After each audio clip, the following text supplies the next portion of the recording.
the reality of the matter is 100% the Trump administration is working with a lot of these fucking dipshits. That's right. I made the call yesterday when Hasan wasn't in the country. He was in France or whatever. And I was like, Donald, all right, we've got our chance. He's going to be coming back in a day or so. So yeah. Dipshits are playing a formative role. Well, there you go. BadEmpanada said that it might be the case. He said it was Ethan Klein, but here you have Asmongold just admitting that it was him. So I don't know. Could have been a team effort. Maybe Mudahar wasn't involved too. I don't know.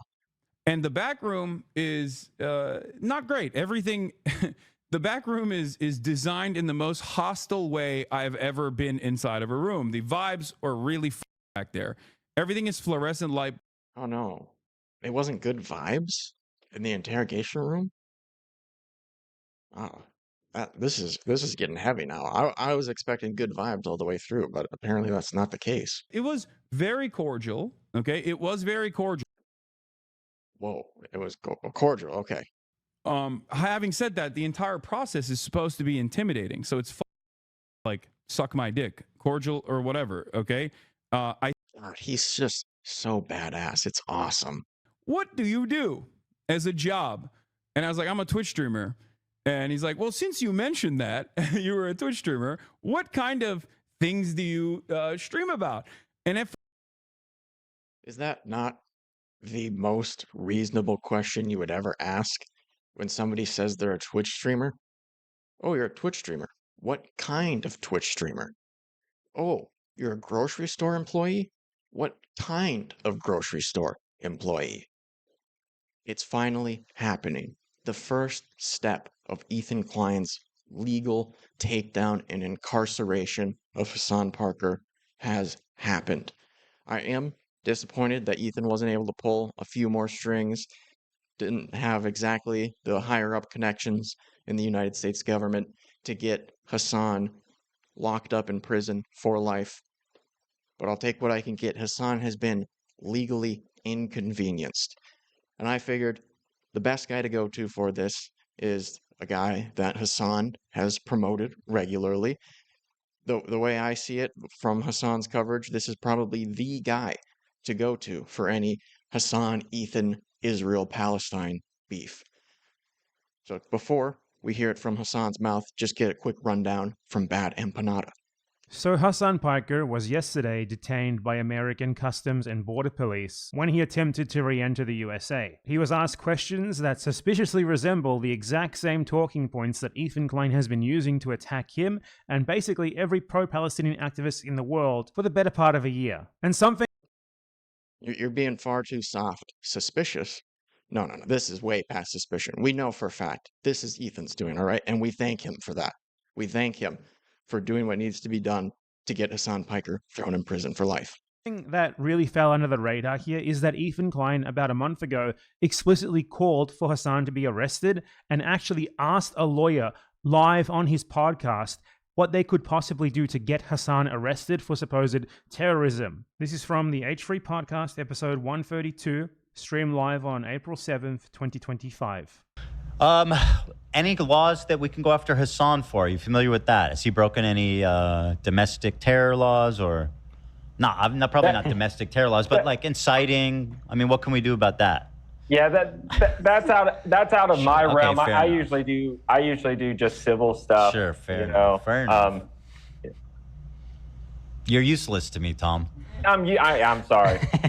Ethan Klein has... So there you go. Ethan asked a lawyer who doesn't deal with this sort of law about what we can get Hasan for legally, and that lawyer said, I don't know. That's not my area of expertise. So what more proof do we need? Ethan has taken Hasan down legally, at least step one. For months now, been attempting to blame literally everyone for inciting Child Protective Services coming to his house. You know, Child Protective Services checking on his kids. He's been framing that as if it was like a swatting. And none of the people who he's accused of that ever even remotely called for that to happen. Not that it would be such a huge thing as he's framing it if they did. Yet here he is, live on camera, directly... Yeah, no. Nobody called for it. They just watched a video where this guy says, oh, Ethan lets his kids eat poop, and that's why the whole family has giardia. And people like Denims went, oh my goodness, this is so terrible. Every time I hear something about this Ethan Klein guy, it just gets worse and worse. As her chat went, call the authorities now, CPS. And she did nothing to push back, right? That absolutely ridiculous that you would say Snark or the detractors of H3 have anything to do with CPS getting called, but Ethan asking a lawyer a question about going after Hasan legally, and that lawyer saying, I don't know.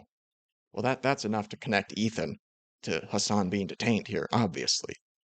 Calling for Hasan Piker to be arrested for supposed terrorism. And a month later, Hasan Piker is detained and questioned with Ethan Klein's very same talking points, treated like a terrorist, by the standard that Ethan Klein uses to blame people for, to be clear.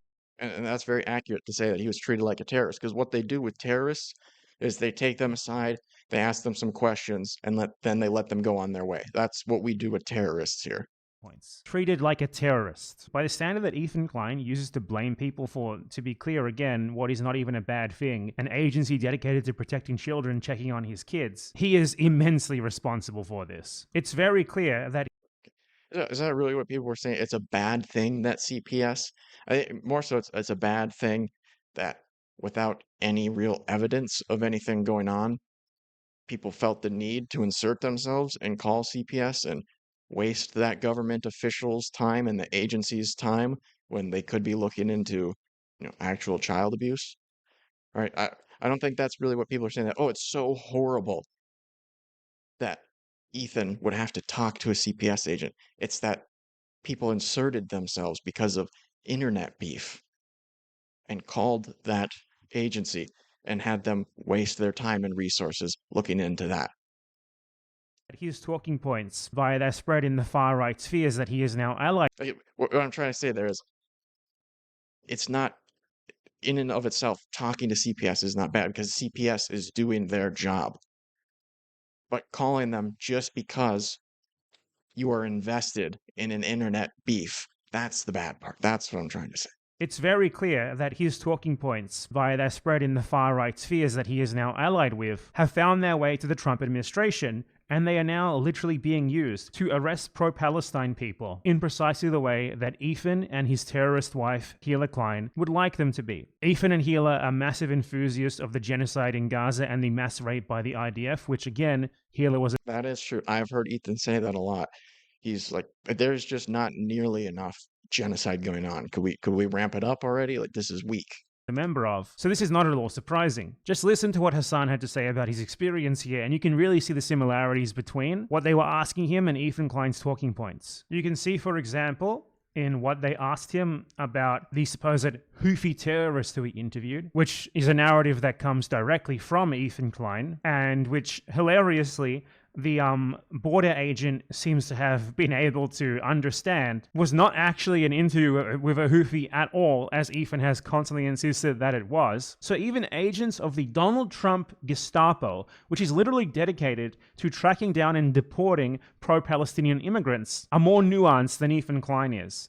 One thing that I will take note of that I thought was very interesting was the fact that a lot of the shit that like the Ethan Kleins of the world have like cried about over and over again were unironically brought up in that conversation. And I was shocked. Okay. Not like the bleach sword, obviously, but like the Houthi. Like, did you interview a Houthi? It says here that you interviewed a Houthi. And I was like, or was he actually a Houthi? And I was like, he's not. You can look to all of the reporting that came out afterwards and before I interviewed him, that he is not a Houthi, that he is a regular Yemeni citizen. And I said, like, his name is Rashid al-Haddad. He is not even a Shia. And the dude, luckily, again, Iraqi, went, oh, yeah, that's right. That's a Sunni last name. Al-Haddad is a Sunni last name. So he must not have been a Houthi. So clearly they're going along with everything Ethan's said. According to BadEmpanada, Ethan has insisted over and over again that this kid was a Houthi terrorist. And when Hasan was detained, the agent asked him, did you interview a Houthi terrorist? And Hasan said, no, I did not. Look at the reporting. This is his name. And the agent said, oh, you're right. He's not. What more proof do you need that they're taking Ethan Klein's points and just going with it? One short reply saying, no, look at the evidence, look at his name, and they say, oh, must not be. That is proof that they are taking everything Ethan says on face value and going after Hasan for that. And the very fact that that was like a point of contention that could have gotten me arrested is insane. And I genuinely, in that moment, was thinking like, these dumbass slop tubers are actually playing with fire. And I even thought about not even mentioning this because I was like, I don't want to give them any sort of like power over the situation.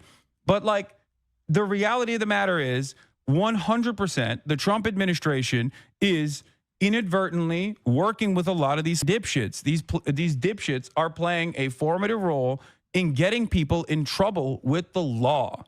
Okay? So the people who talk about Hasan talking to this Houthi, who may or may not be a terrorist, and I've heard conflicting things. Obviously, I've heard people say that, yeah, he is a Houthi terrorist.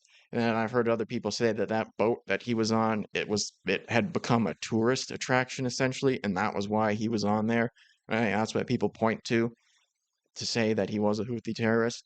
So it seems like he may very well not be, from what I've heard.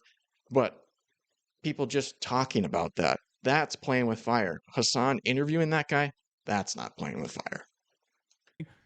So my reason for making this video is to draw attention to the fact that Ethan Klein, aside from inventing these ridiculous talking points, which are now very clearly being weaponized by the Trump administration, I'm not saying he literally talked to the Trump administration, but certainly in their research into pro-Palestinian activists who are on their shit list, they have been perusing slop tubers like Ethan Klein. The talking points come straight from him. And particularly, I want to bring attention to the fact that he literally...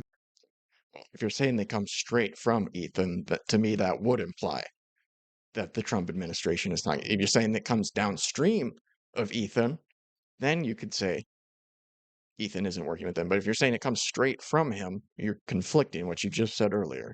Directly called for this to happen. He directly called for this to happen in such an explicit way before it happened. This is a guy who, again, has been blaming people for calling CPS on him or for being responsible for CPS being called on him, which, again, is the US State Agency of Child Protection.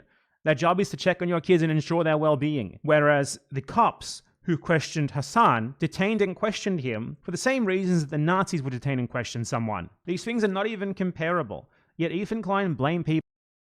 Okay. Also, other regular people go through this process as well. You do hear Hasan talk about some of the other people that had to go through this process with him. Doesn't seem like they were all under suspicion of being Nazis or modern day equivalents of Nazis. People who never said anything remotely as explicit as he did for that CPS call, which isn't even serious, is nowhere near as big of a thing as he keeps claiming. Isn't even serious? What? How is protecting children not serious? How is the agency who has the potential to separate you from your children visiting you not serious? But this, Hasan going through what is somewhat a normal process, I mean, most people go through this most of the time that they go to the airport. That's super serious. We're supposed to be outraged by that. But the fact that people called CPS on Ethan and his household, and CPS actually went there and interviewed him, that's not serious at all. That it is, yet an actual huge fucking horrible thing being done to someone who he has been slandering for months in the name of endorsing Israeli genocide and mass rape in Gaza. For that, we have clear evidence of him directly attempting to get this to happen to Hasan. He literally said it on his podcast. Directly attempting by asking a lawyer, what can we get Hasan for legally? And the lawyer saying, I don't know. I mean, what more do you need? Ethan is clearly hell-bent on getting Hasan Piker permanently thrown in prison because he asked a lawyer about it, and the lawyer said, I don't know. podcast. Now, Ethan Klein is already afraid to go out in public. He said this on the podcast before. This man is so hated by the general population, by normal people, because of his advocacy for the genocide in Gaza, that now he is literally afraid to do something as simple as drive to the barber and get a haircut in case he's accosted for his pro-genocide position. Well, you need a special, but you're shaving your head. Go to Supercuts. I don't go in public. What? You could get someone to. You could go to Supercuts right now. We're and be done in loyal 10 to minutes. the- You understand about haircut. I don't go in public. No, he's right, Dan. And to that I say, good. You support genocide. Wait, where was the part where he said he was afraid to go in public? That may or may not be true. I don't know, but that to me looked like it could have been Ethan just joking about not going in public. Maybe with more context, it is saying what BadEmpanada said, but that doesn't really prove it to me there. Genocide. What do you expect? And now there are open calls for the arrest of people who are against the genocide that you support. Oh, and also I was going to say, didn't Ethan Klein have people send him 2 human skulls in the mail? He had to talk to the FBI about it. I think once stuff like that starts happening, it makes sense that you would be a little bit scared of going out in public. I mean, I don't know how you're supposed to take something like that other than, at the very least, a subtle threat. And not really all that subtle. Support have resulted in the action that you so called for. I can only say it's even more deserved than it was before. Legal notice. If Ethan Klein fails to sue me for defamation, he is acknowledging that everything said in this video is true and factual. Oh, dang. I didn't know it was that easy. Okay, well, I say what you said in this video is not true, BadEmpanada, and if you don't sue me for defamation, then that means everything I said here is true and factual. Is that the end of it? Okay, so there you go. But I mean, pretty clear cut. Ethan and Trump working together to get Hasan Piker thrown in prison permanently for life. You know, we didn't quite get there the first time around, but it's a work in progress, and this is a good first step towards that. I get to the global entry line. We still got to fast forward a little bit here. So here, I'm skipping ahead like 5 minutes into the video. He basically just talks about regular travel stuff up until here. But I'll link the video if you want to watch the first 5 minutes of it. And they're processing everybody expeditiously. You walk up, boom. You walk up, immediately they take your photo of your face, and you walk in, and there's a customs person there, cop there, just basically waves you. Okay? And they do that over and over again. Gets to me, take a photo, boom, walk in. Instantly, the Customs and Border Patrol agent goes, "Step aside, sir." I was like, here we go. All right. She goes, "Step aside, sir. An agent will come in and take you to another location." I was like, is that proper protocol? It's like, sometimes it happens. And I was like, okay. And I knew. So to me, that says yes. It's not a step in the process for every single person every time, but yes, it is part of the normal process. For protocol, it's like, sometimes it happens. And I was like, okay. And I knew at that point, I was like, okay, I'm texting like family. I'm like, this is happening. I'm texting my manager. You know, I was basically I got Lolo on. I was like, listen, you know, I'm going in. All right. I'm freaking going in. It's who knows how long this will take? Who knows what will happen?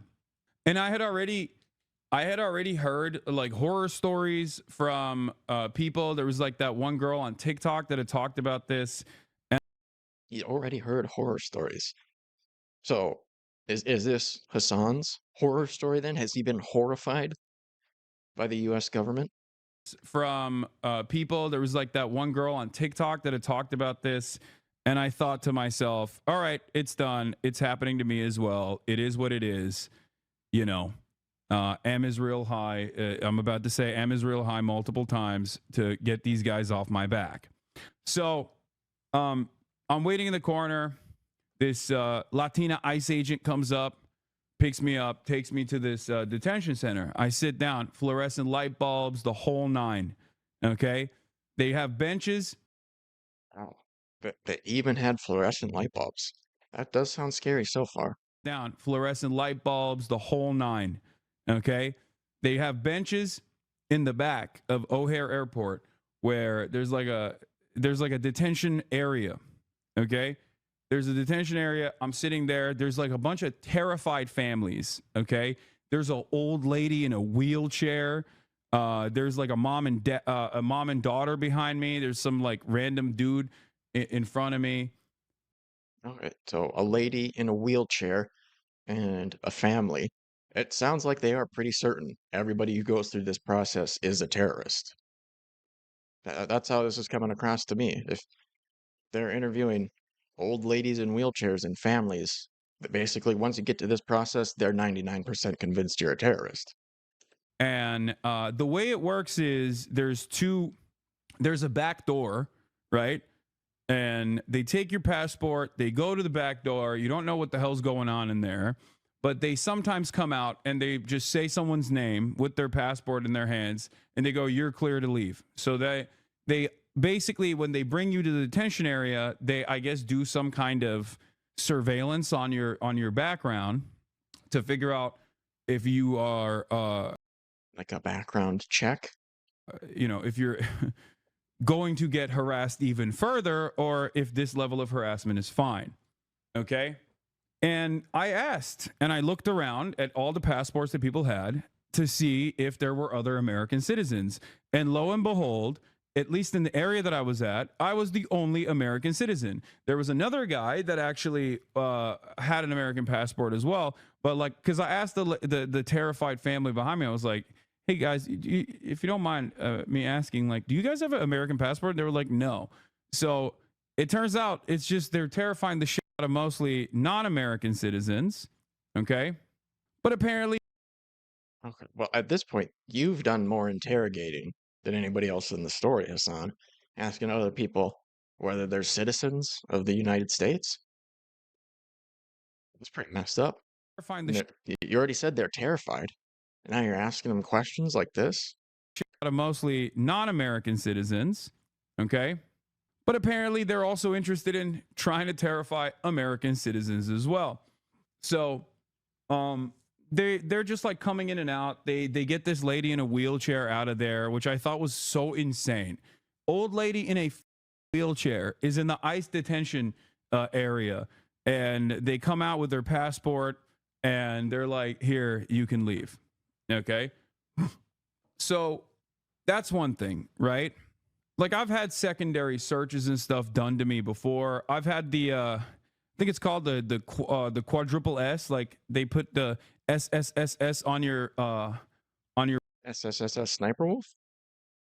I didn't know she had anything to do with this. Quadruple S. Like they put the SSSS on your boarding pass, and you always get checked randomly when you get hit with that. Like that's happened to me a lot in the past. I get GSR swabbed all the time.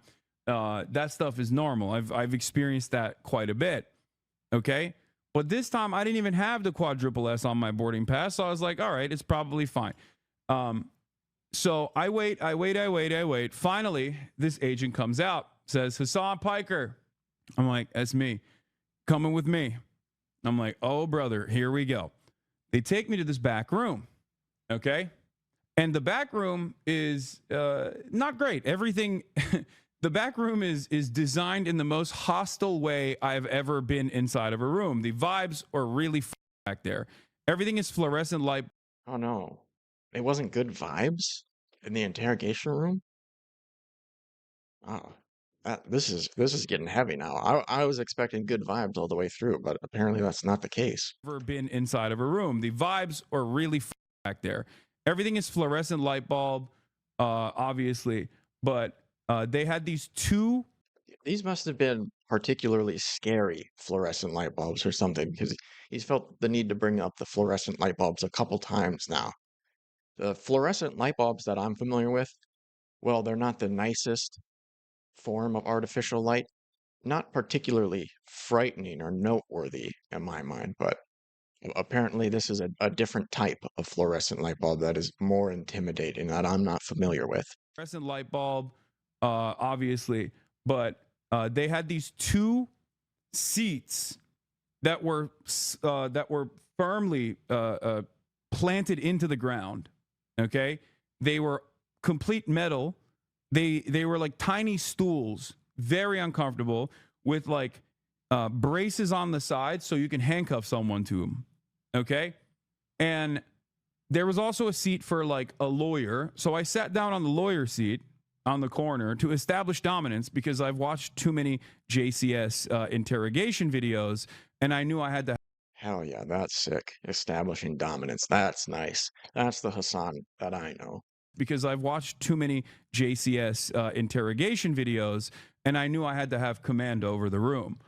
So I didn't sit in the cuck chair. Instead, I sat in the lawyer chair, and we got to talking.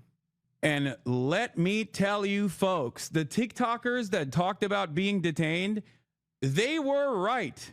It was an insane situation. So it's very obvious that they knew exactly who the fuck I was. It's very obvious that they knew how to like navigate the conversation. Wait, so they knew who one of the most famous people on Twitch is? Somebody who's literally part of the 1% most famous people in the world. And you're saying after they took your passport, they were able to figure out who you were. Wow. That's freaky, man. And it was a really, really interesting conversation that took place. It was very cordial. Okay, it was very cordial. Whoa, it was cordial. Okay.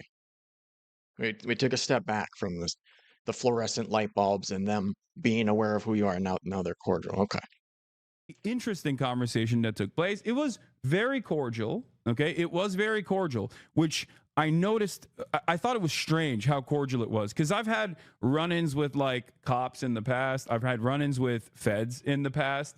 Well, I guess the FBI was very cordial as well when I had some talks with them.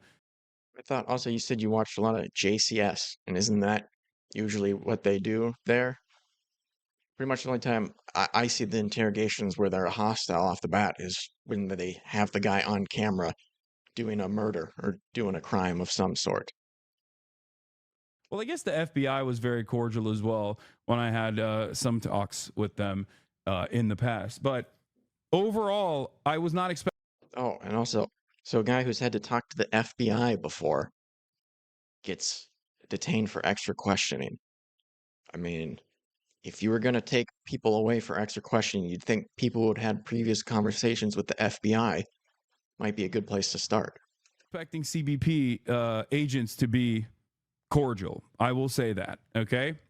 Now, having said that, the entire process is supposed to be intimidating. So it's like suck my dick, cordial or whatever. Okay.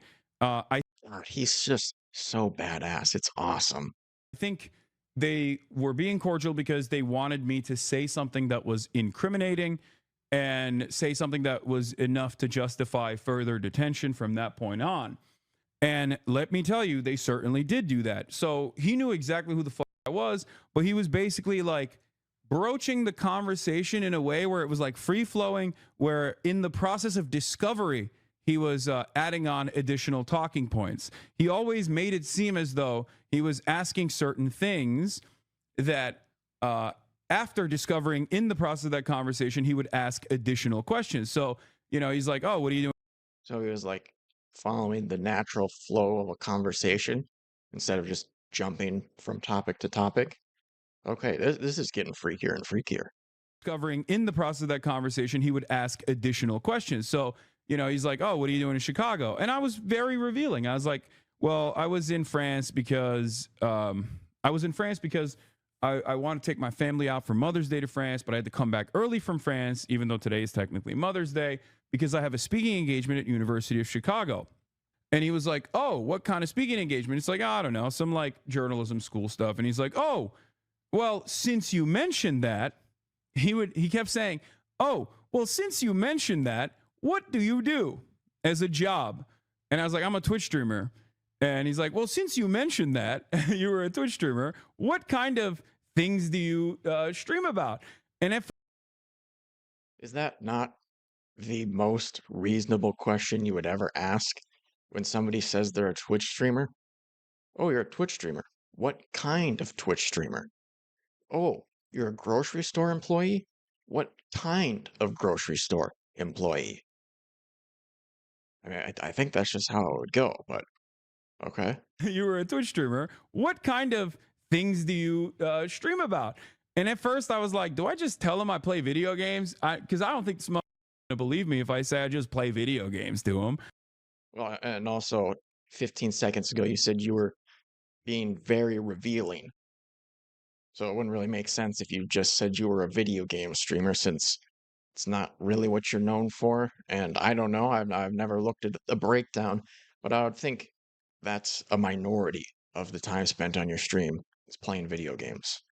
Right? So I was just like, yeah, I play video games, but I also do current events sometimes, drama, internet. And he's like, oh, do you talk about, since you mentioned that, you talk about the things that you talk about, do you talk about the news? And I was like, yeah, I talk about the news. And he kept saying, okay, so when you talk about the news, do you talk about the war? And I was like, what do you mean by that? He's like, do you talk about Trump? And that was the first time where I was like, what the f is this question? Like, I literally straight up told him, I was like, why are you asking me this? Like, I was like, what does this have to do with anything? And it was interesting because they, like, the dude asked so many insane questions, none of which is illegal, by the way. I just need you to understand, nothing I have done thus far is illegal, as in nothing I've done online is illegal as of now, if that makes sense. Now, laws may change in the future and they might actually start prosecuting speech, which I do fear is the goal of this administration. But so far, everything I've done is full. I mean, Trump did sue, I can't remember what news organization, but for doing a poll that showed Kamala Harris slightly beating him out. And he's done similar stuff to that. So yeah, I honestly, I could kind of see that. Is the goal of this administration. But so far, everything I've done is fully protected under the First Amendment. Okay. And none of these questions are actually valid questions to ask. But I was entertaining it because I didn't want to, I didn't want to present it as being difficult because I didn't want to extend the detention. And two, I actually wanted to see how far I could take it. Maybe it was up of me to do that. Maybe it was not appropriate for me to do that, to play fast and loose with a person that has complete control over my life in that very moment. But I wanted to see like what they were trying to get away, like what they were trying to take from this conversation. And so, you know, instead of I mean, I'm just throwing a guess out there. Seems like they would be trying to determine whether or not it's safe to let you go on your way, right? Is that not the point of all of this? Conversation. And so, you know, instead of just pleading the fifth as I'm supposed to do in situations like this, I just kept giving him answers. And there were definitely areas where I was very revealing about my position, knowing full well that they know exactly what they're looking for. I saw no reason to hold back on certain things. So I said, I don't like Trump. I was like, what are you going to do? It's protected by the First Amendment. I don't like Trump. Yes. Right? Like, I was like, I'm not fond of him. I don't like him. He said he was going to end the wars. He hasn't ended the wars. What the fuck is up with that? You know? And the guy actually was very sympathetic. The agent was very sympathetic. And I don't know. People in his chat were like, OMG, hell yeah. Really? Is it? I know I already said Hasan is very cool and badass, but I don't know if that's really worth any hell yeah points that he said he doesn't like Trump. Especially after he said they clearly knew who he was anyway. So they know he doesn't like Trump. And so if he said otherwise, then they would just know that Hasan is lying to them. And the guy actually was very sympathetic. The agent, assuming that they did actually know who he is, and that's not just Hasan's impression, was very sympathetic. And I don't know if it was like a JCS style interrogation technique to come across as sympathetic, to like invoke some kind of positive feelings out of me in an effort to like get me to reveal something maybe that'll trip me up, or because he just genuinely was sympathetic and he had the vibes of someone who was like, I don't know why I'm doing this, right? But he was like, listen, I'm Iraqi, so I know.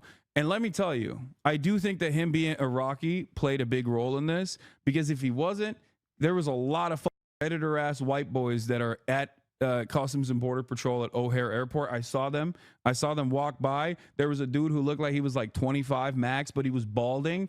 And I knew immediately, if that my agent, I'm screwed. I'm going to CCOT. This dude is going to literally cook me. So I got a little lucky. Redditors are scary people, especially in real life. You don't want to run into any Redditors out in the wild. Which it was kind of bleeped there. It kind of sounded like he just said editor, but I'm pretty sure he was saying Redditor. Dude is going to literally cook me. So I got a little lucky. All right. I will admit. So basically, I think the reason why they sent the Iraqi CBP agent is because they bracket you into different categories. For me, they wanted to conduct an investigation about my involvement with Hamas and my involvement with the Houthis, and they suspected my involvement with Hezbollah. Straight up. That's literally what this conversation was about. And it's not even a joke. Like they straight up tried to get something out of me that I think they could use to basically detain me permanently, which is insane. How so? How did they do this? Because so far they've asked you, what do you do for a living? And then what type of Twitch streamer are you? And then how do you feel about Trump? So what exactly did they ask you that leads you to believe that? To basically detain me permanently, which is insane, because there is no direct connection or direct involvement. So direct, huh? You're letting it slip a little bit there. Indirect connection, Hasan? Because there is no direct connection or direct involvement. So I'll say this much. So we're talking. I'm telling him. Oh, I think I cut it out at the beginning, but an important piece of information to add. That's a cold brew that he ordered from room service at the hotel, and he said it's the worst cold brew he's ever had. Just want to make sure you know that, so you have everything in context here. I'm like, oh, I'm U Chicago. I'm going to be speaking there for the journalism school. I told him, like, I don't like Donald Trump, and I was like, so why are you guys doing this? And he's like, oh, it's just like routine. It's a routine process. I was like, it doesn't feel too routine. And basically, my big fear from the entire situation was like, if they were to ask for my phone, not that there's anything incriminating on my phone, but I don't want the federal government inside of my phone beyond all of the times where they probably have been engaging in like warrantless surveillance on my phone or whatever the fuck. I don't like, it's not your business. You know what I mean? It's none of your fucking business. Like, it's a goddamn free country. Like, there's privacy laws for this kind of shit, right? So yeah, that's fair. I wouldn't want them looking through my phone either. For those of you who don't know, by the way, they can't actually unlock your phone, but if you have biometrics on your phone, they could technically use that and put the phone to your face and unlock it that way. Hold on, let me fix this. Let me fix the banner. So just so you know, they could technically do that, okay? They could technically do that, but there's a trick. Either you completely either you get a burner phone when you're traveling internationally, or if you have your regular phone, you can just do a passcode by either canceling biometrics, or if you forgot to do so, if you forgot to cancel biometrics like your Face ID, what you can do is click it 5 times. If you click hold 5 times in a row, it will actually disable Face ID, and it will force you to put your passcode in. And because there are laws against like the agents not being able to force you to put your passcode in, they can't actually access your phone like that. Now, there's different methods of how they can access your phone. From what I understand, they can also put it on a computer and just like plug it into a machine, and the machine just basically takes all of the information on your phone. So it is what it is. I don't know if you can actually do that if your phone is on, but I was thinking about all these things. I had already unlocked. I think from what I've heard, when they do that, unless you unlock it for them, it has to make a bunch of guesses to unlock it first, right? I would think that's how it works. I wouldn't think you can just plug a locked phone into the computer and take everything off of it, but maybe. The biometrics, like I disallowed biometrics, and it's a Faraday cage once you get into the detention center anyway, so you can't actually send any text messages once you're in there. It's there's no access to the internet. But I'm sitting there and they're asking me about Trump. They're asking me about like Hamas, and he kept saying stuff. He kept saying stuff like, "Do you like Hamas? Like, do you support Hamas? Do you think Hamas is a resistance group? Do you think Hamas is a terrorist group or a resistance group?" Like, he just kept asking over and over again, right? And I kept repeating the same statement over and over again. I kept saying, I kept saying a couple different things. One, in terms of like Israel and all the wars, I was like, I'm on the side of civilians. I want the endless bloodshed to end. I am a pacifist. I want wars to end. I just kept repeating that over and over again. Every single time he asked me a question, I just kept repeating that. And every single time he asked me a question, a leading question about Hamas, I kept saying, the United States State Department recognizes Hamas as a terrorist organization. The United States State Department recognizes Hamas as a terrorist organization. So, like, he just kept asking me over and over again, like Hamas, Houthis, all this trying to be like, oh, do you support them? Do you like them? Like, what do you think about them? Which I thought was insane, because the reality of the matter is, okay. I mean, I can understand feeling that, being in the situation, but the sense I'm getting is that this process is them determining whether or not you're a risk or you should be safe to let go on your way. So asking how you feel about a group that's been designated as terrorist by the government these people are working for seems pretty reasonable, right? I mean, it seems like that would be one of the most sensible things for them to ask if that's their job and their objective. Okay. Up until this very moment, if you were to say, as an American citizen, you stand 10 toes down with Hamas, or you stand 10 toes down with the Houthis, or whatever they can't deny you entry into the country for that shit. But I don't know what the they're trying to do. So I was like, I'm not going to go beyond it. I'm not going to go beyond just like reiterating over and over again. The American government's position is that Hamas is a terrorist organization. But then he just kept asking me about the Houthis. And at that point, I was like, listen, he's like, well, do you agree with the terrorist designation for the Houthis? And I said, I'm of the Brookings Institute mindset that in 2020, when Donald Trump initially designated the Houthis as a terror organization, that was a major mistake. I talk about these issues from an academic context with humanitarian rights organizations and with academics and with journalists. As a matter of fact, this is perfectly this is, completely protected under First Amendment laws. And therefore, I don't understand what the reason why we're having this conversation is. And I kept saying that over and over again, at which point he just like kind of gave up.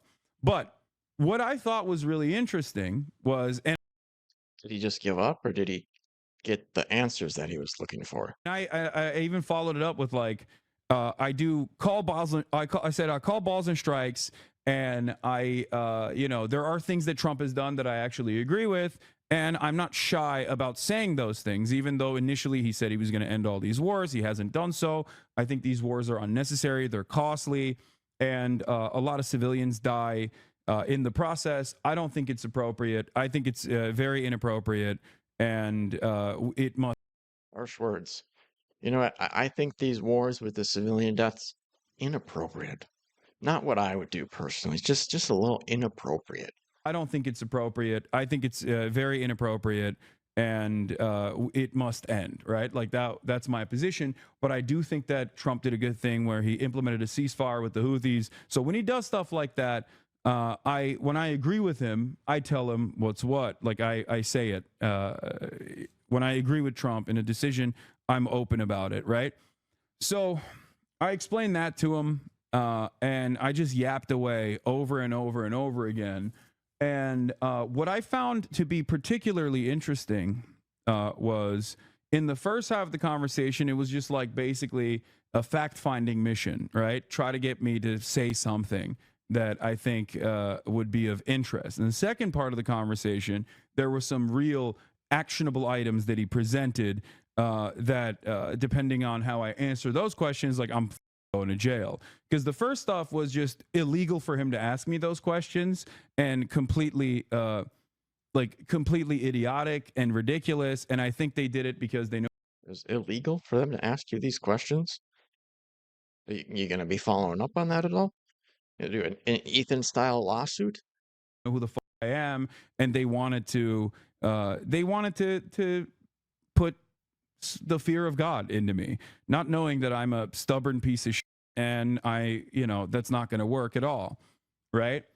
The second half of the conversation, He's so cool and badass. conversation was actually like, because he left, went away for like 35 minutes, came back, and then he asked like actionable items. But one thing that I will take note of that I thought was very interesting was the fact that a lot of the shit that like the Ethan Kleins of the world have like cried about over and over again were unironically brought up in that conversation. And I was shocked. Okay. Not like the bleach sword, obviously, but like the Houthi. Like, did you interview a Houthi? It says here that you interviewed a Houthi. And I was like, or was he actually a Houthi? And I was like, he's not. You can look to all of the reporting that came out afterwards and before I interviewed him that he is not a Houthi, that he is a regular Yemeni citizen. And I said, like, his name is Rashid al-Haddad. He is not even a Shia. And the dude, luckily, again, Iraqi, went, oh, yeah, that's right. That's a Sunni last name. Al-Haddad is a Sunni last name. So he must not have been a Houthi. And the very fact that that was like a point of contention that could have gotten me arrested is insane. And I genuinely, in that moment, was thinking like, these dumbass slop tubers are actually playing with fire. And I even thought about not even mentioning this because I was like, I don't want to give him any sort of like power over the situation. But like the reality of the matter is 100% the Trump administration is inadvertently working with a lot of these dipshits. These dipshits.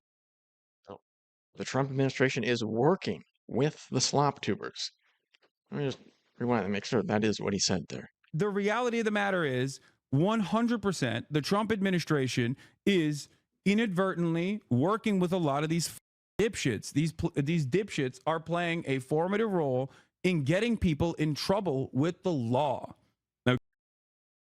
Okay. Well, I mean, I think if you looked up Hasan Piker terrorist or something like that, probably the first things would come up is that interview that he did with the Houthi guy, who may or may not be a terrorist. I've seen stuff that says he isn't. I don't know. I genuinely don't know. And then probably that he showed and Amplaw the terrorist music videos. So I don't really know that they would need to be working with the slop tubers or watching H3 or Mudahar or any of these guys to get that. Right? I mean, I would think that's the first stuff that comes up. Those are like the two biggest things that I can think of that get mentioned when Hasan is accused of like supporting terrorists on Twitch. But if we want to say because of that the Trump administration is, I think he said, inadvertently working with the slop tubers. I mean, that's a take. That is a take. Okay. That is literally the case. It was shocking that that was the case, but it is the case. And it's actually very frustrating that it is the case. Oh, I was going to say, too, I think if you looked that up, you'd probably have articles that you could read about it. You wouldn't even have to look at any of the slop tubers. Have some Dexerto adjacent news outlets that would be talking about that sort of stuff. Pretty much any time I look up a drama that I'm considering covering on here, there's a couple articles about it by these online TMZ sort of magazines, or not magazines, websites. That was the case, but it is the case. And it's actually very frustrating that it is the case, that this administration doesn't care. That's why they work with Beitar. That's why they work with all these other insane groups. The Barry Weisses of the world actually have motion in this goddamn admin. Okay? So, they're cheering this on over at eSub. Yeah, I know. They can suck my dick. Liberals, by the way, cheering on one of the largest progressive voices in the country getting detained by the Trump Gestapo. Like, what a wonderful progressive audience they have over there. Anyway, So here he says one of the biggest progressive influencers out there. But then he's like, and these people knew who I was, as if that's a significant point. You can't really have both of those.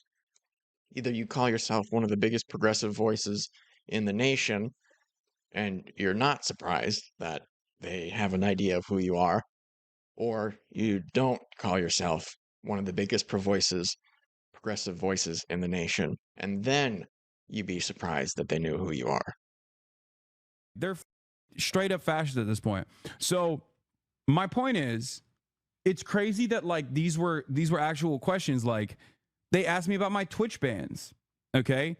And I talked about blowback. I talked about how, I said America deserved 9/11 and it was misconstrued. I do have sometimes, I use hyperbolic language and it gets taken out of context or whatever. And that's not what IDub said. IDub said you were expressing a genuine sentiment there. Do you disagree with IDubs on that? You just had him on your show. Did you guys discuss that at all? That would be interesting. I saw Kino Casino watched some of IDubs on Hasan's stream, and that did not come up. And he agreed with the blowback sentiment in terms of like the 9/11 stuff. You're dumb. Yeah, no, I told him that. I was like, yeah, they asked me about my Twitch bans, chat. It's not even a joke. They asked me about Twitch chat, like Twitch bans, not Twitch chat, but Twitch bans. The other Twitch ban he asked me about was the last one that I got banned, and I explained to him like, this is, man, you really talk way too much. Lawyer will be pretty upset at you, dude. What are you talking about? I know that under normal circumstances, I'm supposed to say, I want a lawyer. I don't want to talk to you. But nothing I'm doing is illegal. And I also wanted to see what would happen. Do you understand? I wanted to see what would happen. I wanted to actually see this experience, which is why instead of immediately lawyering up, I was like, no, I'm gonna entertain this. I'm gonna see what they actually are trying to get out of this. And I'm glad I did this, because the reality of the matter is, one, I'm profoundly privileged. Okay, remember, I'm a public person, and also I have enough money to be able to fight back against this sort of thing.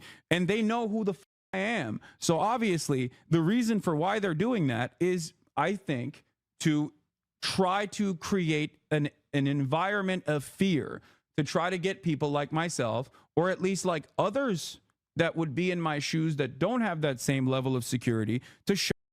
You're saying this, but then also throughout this whole thing, you're basically saying how you weren't intimidated and you're, happy to state your opinions that you don't think they would be fans of.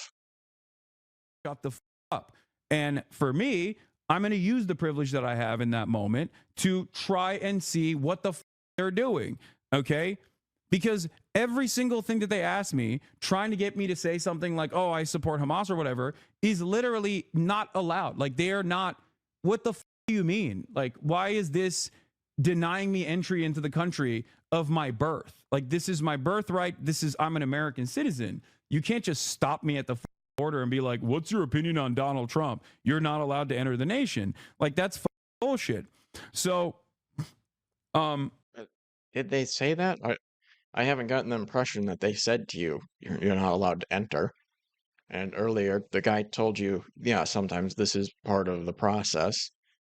So it seems like they just did the equivalent to, not the equivalent, it's a more severe version of a check, an additional check that they would do. I don't know.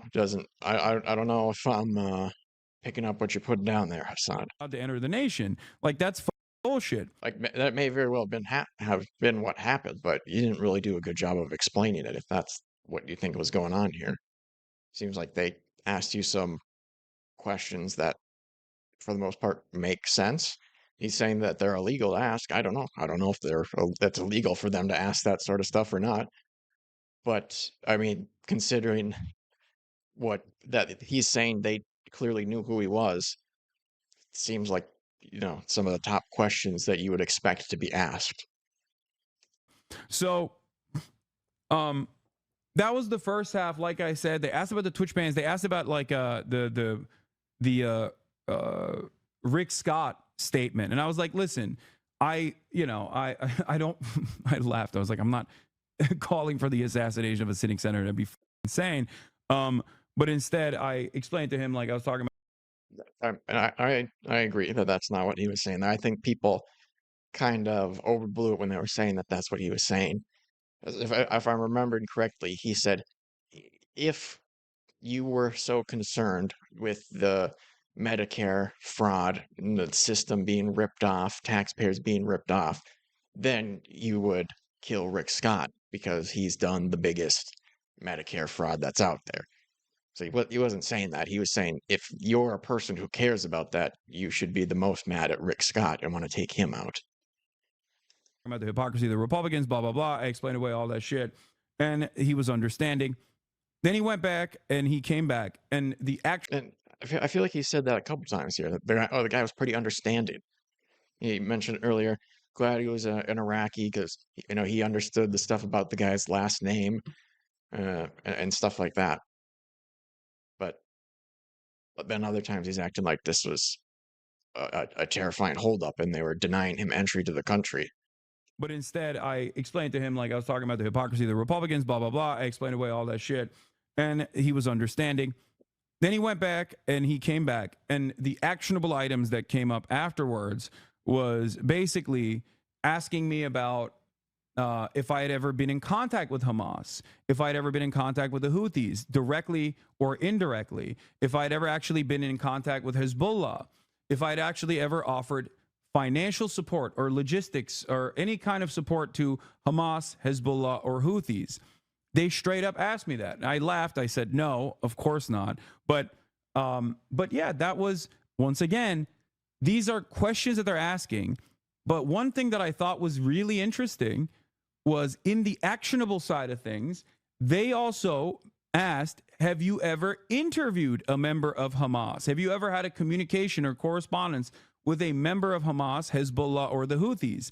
Now, what's really insane about that is that as someone who works in media, sometimes I do actually do journalism, right? As I've maintained this position over and over again. And I said that I would have given.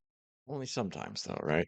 As someone who works in media, sometimes I do actually do journalism, right? As I've maintained this position over and over again. And I said that I would have given the opportunity to talk to someone that is a part of the Ansar Allah movement, a Houthi, or even Hamas, or even Hezbollah, right?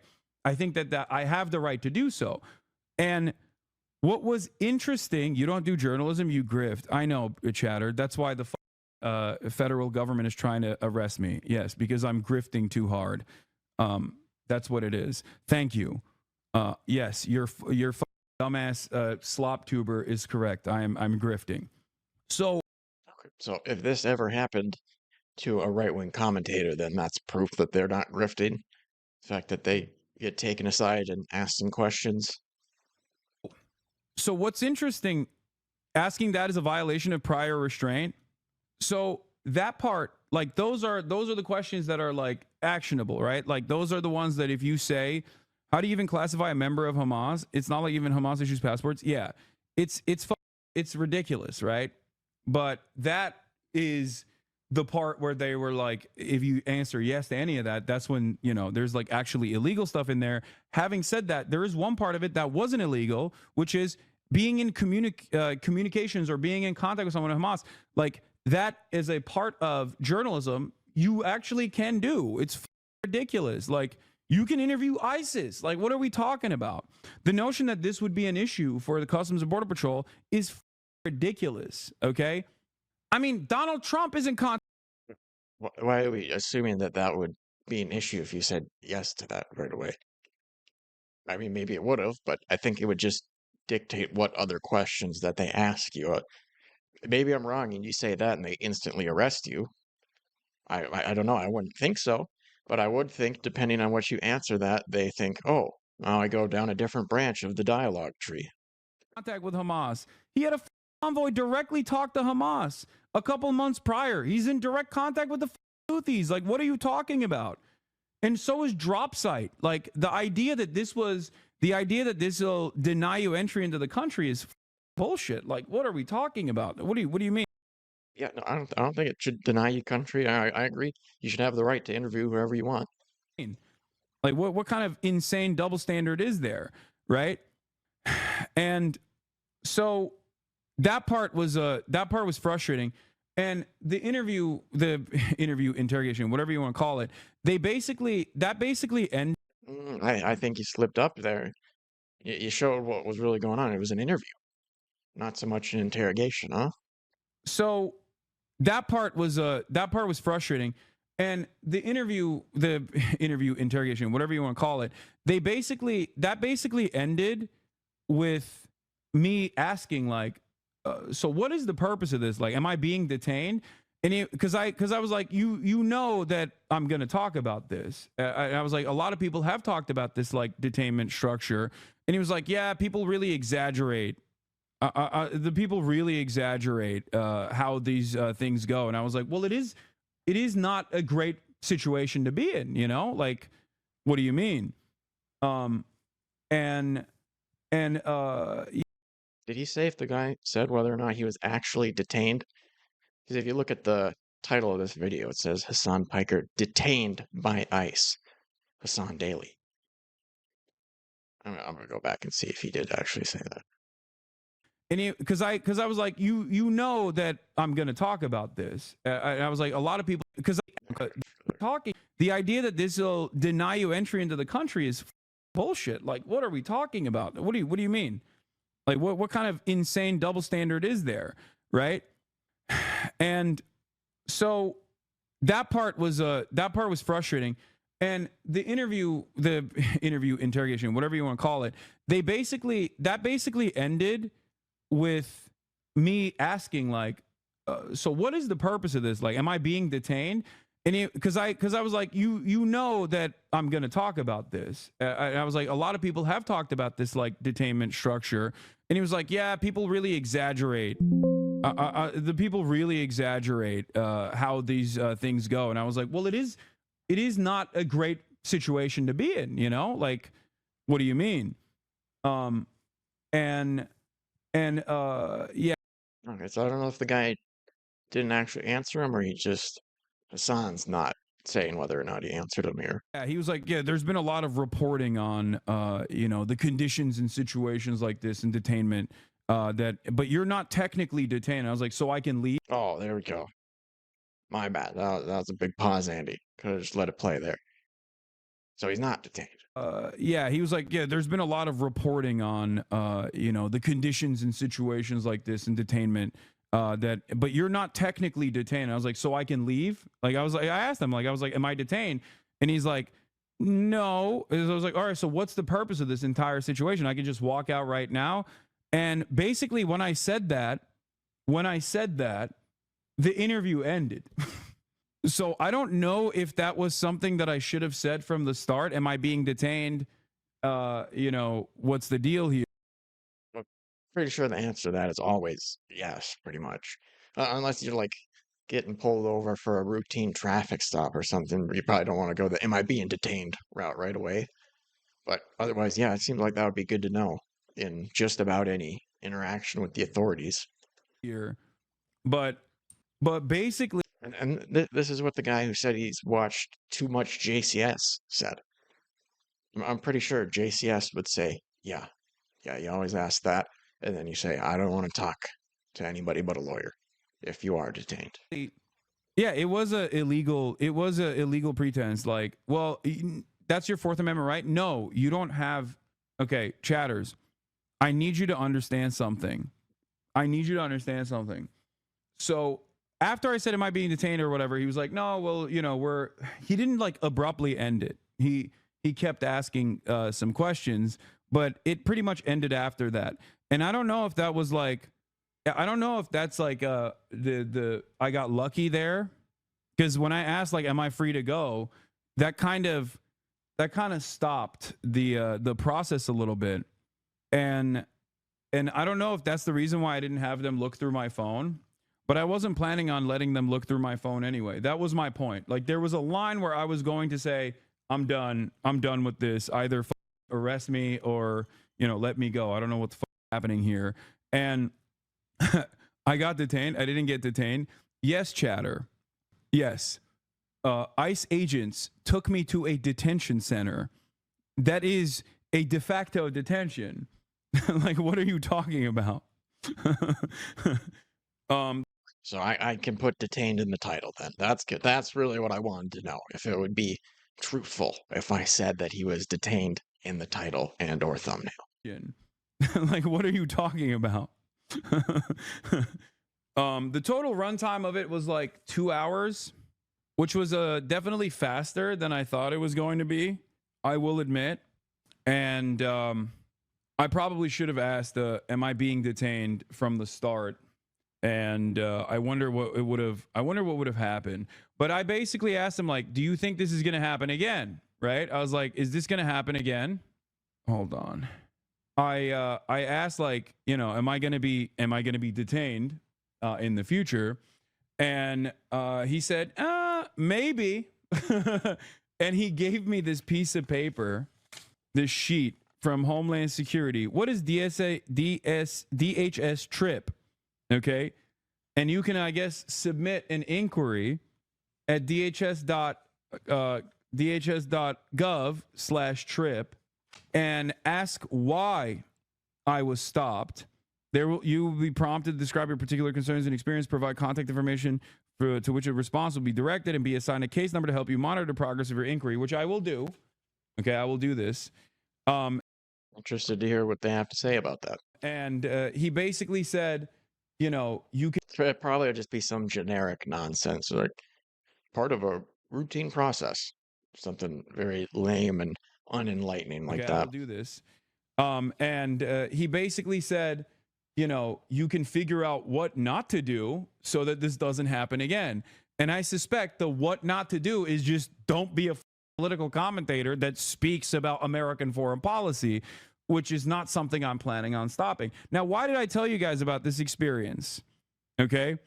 Why did I tell you about this entire experience? Like, because in my mind, I thought maybe I shouldn't reveal this stuff, because I think like the goal here is to put fear into people's hearts, to have a chilling effect on speech, that like the government is unafraid of intimidating you in illegal ways. Okay. The government is now officially willing and able to intimidate you for speech, for your speech. That is a direct violation of the First Amendment.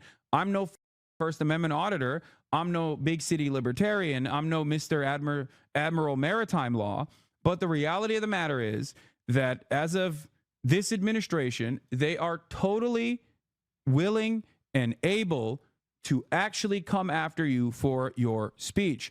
And even with like ridiculous like they're willing and able to go along with like stuff that gets written in the free press, or willing and able to go along with that even editors bring up.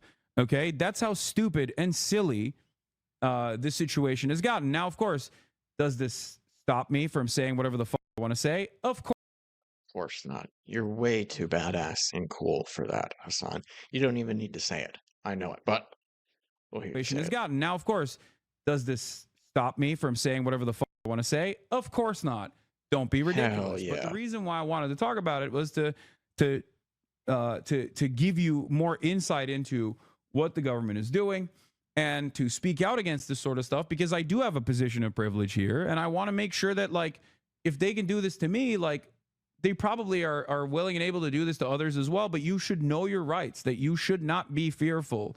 And you should not worry, especially if you're an American citizen, that these guys are going to come after you and like arrest you or some shit. Okay? Was your interview recorded? I don't know. But it is pretty wild, I will say. As someone who's been held up in airports many times over, it was actually shocking. It was actually shocking that these guys totally grab me, knowing exactly who I am, knowing that I will most likely talk about this, with the hopes that I think that they would at least stoke some fear and threaten people like myself, and then also threaten others as a byproduct of this. I mean, it backfired in my situation, but I hope It backfired. Hasan outmaneuvered the government once again. this doesn't discourage others from speaking out as well. They don't have the right to do this, okay? They do not have a right to do this. Okay, so there you go. According to Hasan, it's an effort to quiet his free speech. That's why they're doing that. Which, I mean, maybe that's true. I don't know. I wouldn't put that past the Trump administration. I don't know how involved really they are, how much that dictates what the people who are doing their job here do. And it very well could be for the stuff that he says, because he is a political commentator, and maybe it was an attempt to quiet him. I don't know. I just think that the part of that was the most absurd is to say that people are getting their points from the Ethan Kleins, the Redditors of the world, that they're inadvertently, directly working with them. And BadEmpanada said it even more explicitly there. He's like, yep, no, this is straight down the pipeline from Ethan Klein to Trump to the guy who interviewed Hasan. But apparently that's what we're going with. So just finish this off with Asmongold's take on this. Yeah, Crash Out, it's Asmongold's fault I got detained. What is this? So is Hasan blaming me that he got detained at the airport? Yeah, guys, I made the call. And I was shocked. We're unironically brought up in that conversation. The Houthi. Like, did you? That's right. Yes, that's right. Saying that you support a designated terrorist organization got you extra questioning whenever you were re-entering the country. Oh, you want to see a Houthi musical? Sure. I know they're singing, but I'm seeing just guns and shit. This isn't a music video, Hasan. We think the Houthis, Ansar Allah, is doing what Luffy would do. I have no problem with the Houthis. Yeah, because I don't. What do you mean? Yeah, okay, there it is. If you think I'm a terrorism supporter for that reason, then yeah, I'm a fucking terrorism supporter. What are you talking? Okay, well, there it is. Wow. Can you believe the levels of oppression that we have today? Fucking gotten me arrested is insane. And I genuinely, in that moment, was thinking, like, these dumbass slop tubers are actually playing with fire.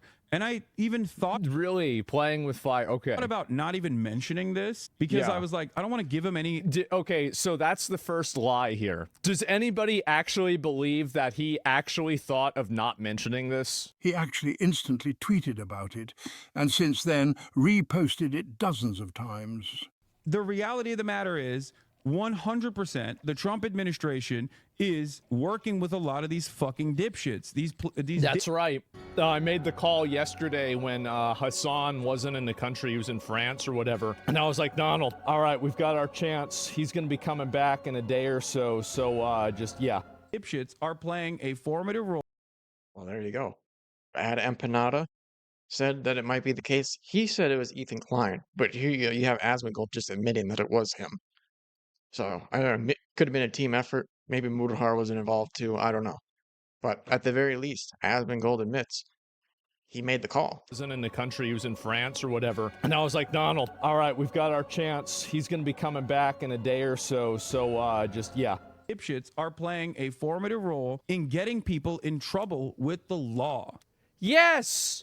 That's the point. We don't want people supporting terrorism, promoting terrorism on the platform. That's the whole point. Yes. That on the platform. I don't know how much the people who interviewed Hasan care about the Twitch platform, but okay.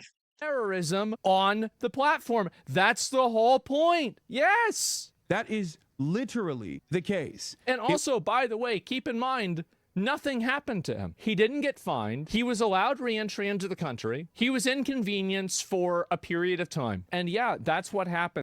2 hours. When you say that you support the actions of a terrorist organization and then you play their propaganda, you end up getting detained for extra questioning, re-entering the country, making sure that we're not letting people that are actual terrorists, because Hasan is not an actual terrorist. He just likes cosplaying as a person who likes them. All right, so there you go. I mean, I got to give to Asmongold fairly reasonable. I don't really disagree with that all too much. But if you hate Asmongold, you can check out the last video that I just did about him where he almost died trying to clean dead animals out of his house. So anyway, there you go. There's the Hasan detained by ICE. BadEmpanada's take on it, Asmongold's take on it, and Hasan's take on it. And I think I'm perfectly well within my rights to say that Asmongold and Ethan Klein got Hasan detained by ICE.